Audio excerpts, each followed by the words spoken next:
I'm Dan Langan and I can make anything out of cake. Every week, Food Network challenges me to a brand new cake baking challenge. This is Dan Can Bake It. This week, I have a brand new clue right here in this cake box. So I'm gonna open it up and see what's inside. Feels like a really heavy one this week. Whoa, this is the biggest gummy bear I've ever seen in my life. It smells so good. Lollipops, little gumdrops. If I'm gonna eat candy or if I'm gonna eat sweets, usually it's gonna be chocolate. Let's see what this clue says. Build a ginormous candy-inspired cake. Wow. Like I've never made a cake that looked like a huge gummy bear. Maybe that'd be kind of fun. So my favorite candy is actually peanut M&Ms.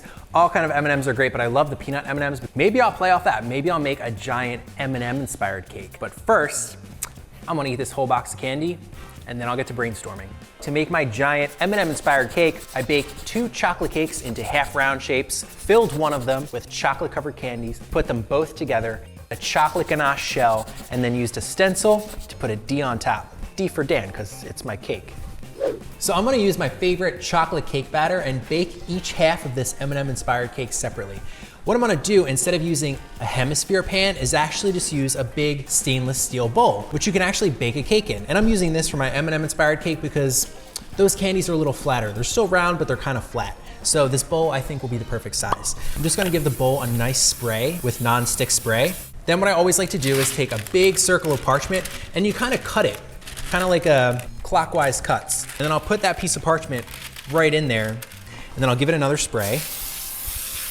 Then I also have a flour nail down here. The flour nail is gonna conduct some of that heat to the center of the cake and help it bake more evenly, which is really important. I'll take all of my chocolate cake batter and I'll pour it right in the center, right over that nail. This is also gonna help push that parchment into place. I'll give it a couple taps. So then I'm gonna pop this in the oven, only at 325 though. They'll bake nice and slow and then they won't dry out too much. So luckily my team made 2 of those half round chocolate cakes. They're already crumb coated. I'm gonna grab them out of the fridge and I'm gonna fill them with some candy. So what I wanna do is carve a little bit out of the center of my cake. I want a space that I can put some candies. So when I cut into my cake later, all the candies fall out. So now that I have a nice bowl-shaped cut of cake out of the center of here, I can fill it with some chocolate candy.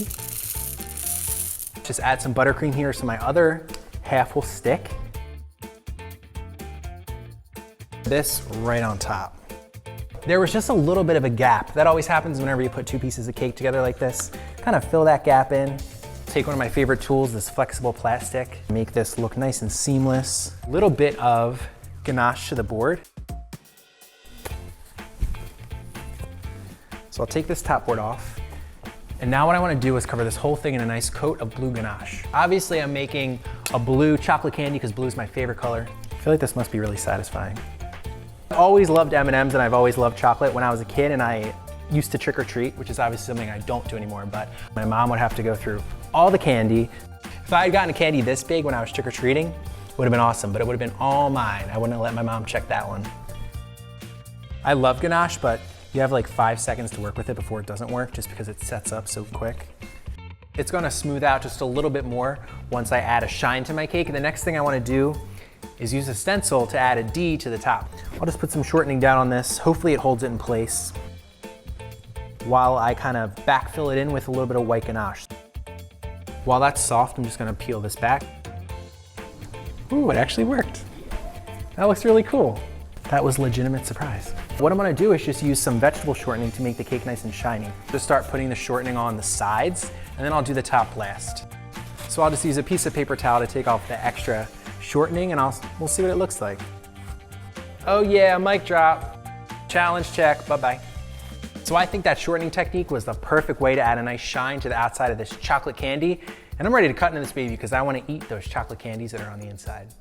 So Food Network challenged me to create a gigantic candy-inspired cake. I baked 2 chocolate cakes into half round shapes, filled one of them with chocolate-covered candies, added a chocolate ganache shell, and then used a stencil to put a D on top. You guys know how much I love chocolate cakes, so I gotta go in for a slice.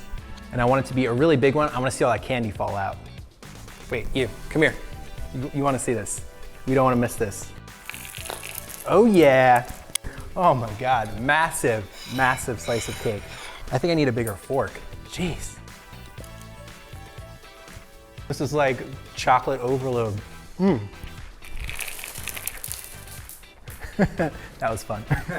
For more crazy cakes like this, subscribe to Food Network and let me know below what candy you would have turned into a giant cake.